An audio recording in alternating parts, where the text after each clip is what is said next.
The name of the piece is called Community Confluence, and I want to have something that showcased Kamloops and the natural beauty that we have here.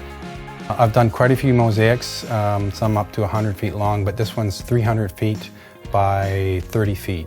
The main sort of star of the show is the confluence of the North and the South Thompson rivers, which wrap around the parkade. And then behind that, we've got 80,000 tiles of many different colors that represent residents of Kamloops. Together, they form sort of community groups. And that was kind of the idea with having all the different colors and shapes of tiles too. It's very inclusionary, you know, people come in different shapes and sizes and colors, so that was represented in the artwork.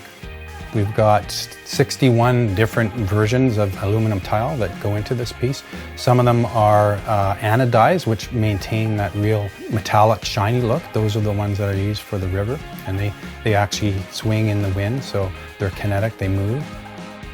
It's a lot of work. I think we started working on the tiles almost a full year of actually just prepping to get to the stage where we were ready to install. We've had some really good feedback from the people who saw it going up. I don't think a day went by when we didn't get, you know, a couple people honking their horns and giving the thumbs up or good job, that sort of thing. So it was really gratifying to have that feedback.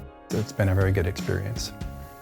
Public art is known to sort of be one of those factors that increases the livability of a city. So I think by making the city more interesting and livable, you're going to draw people in, and people are going to want to live here and visit here.